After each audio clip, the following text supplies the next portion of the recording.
कार्यकर्ता मेळावा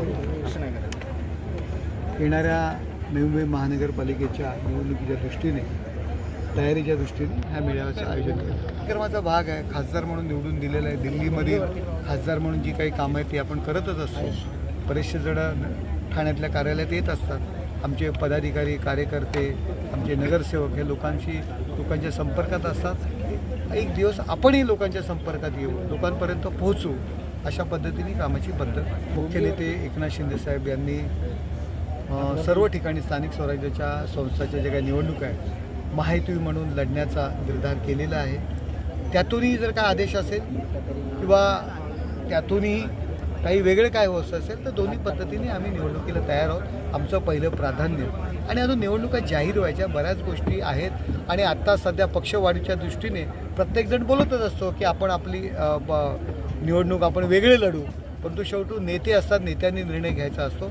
नेत्यांनी जो निर्णय घेतला आहे त्याचं तंतोतंत पालन करण्याचं काम आमच्यासारख्या कार्यकर्त्यांचं आचारायला लागेल. सुरेश धस आणि मुंडेंना मी काय सांगू शकतो, कारण त्या बैठकीला मी काय भास्कर जाधव मी पण सकाळपासून 2 दिवस ऐकतोय की मी म्हणजे माझा उपयोग करून घेतला नाही. ज्या पद्धतीत उपयोग करून घ्यायला पाहिजे होता त्या पद्धतीत उपयोग करून घेतला नाही. कार्यकर्ते आमदारांना वेळ नाही यांच्याकडे.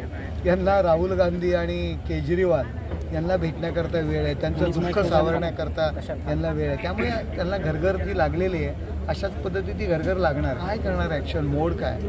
अहो यांनी शिवसेनेचा मोडच बदलला, यांनी मार्गच बदलला. यांनी हिंदुत्वाचा मार्ग सोडून सोनिया गांधींची गुलामगिरी यांनी पत्करलेली आहे. त्यामुळे शिवसैनिक नेता कधी राहील, लोकप्रतिनिधी कधी तुमच्याबरोबर राहील, तर त्याच्याखालची कार्यकर्ता शिवसैनिक राहिलं तर, मतदार राहिलं तर. मतदारांच्या लक्षात आलं आहे की यांनी काँग्रेसशी बांधिलकी आहे, ही काँग्रेसशी युती केलेली आहे. त्यामुळे लोक त्यांच्यासोबत राहत नाही आहेत, लोक त्यांना मतदान करत नाहीत आणि यामुळे हे सर्व आमदार आणि जी काही मंडळी असतील ते एकनाथ शिंदेसाहेबांच्या नेतृत्वामध्ये येत आहे. शेवटी लोकांचे प्रश्न सुटले पाहिजेत. सर घेतलेलं आहे रेल्वे मंत्र्यांकडे स्वतः मी बैठक घेतली होती. काही दिवसातच तो मार्ग सुटेल. काम करा, सेनापती आहात, सैन्य जमवा. आपल्याला जो मुलूक दिलेला आहे, जो विभाग दिलेला आहे त्या ठिकाणी शिवसेना कशी वाढेल, शिवसेनेचं एकनाथ शिंदेसाहेबांचं काम कसं लोकांपर्यंत पोहोचेल असं काम करा, अशा पद्धतीचा संदेश दिलेला आहे.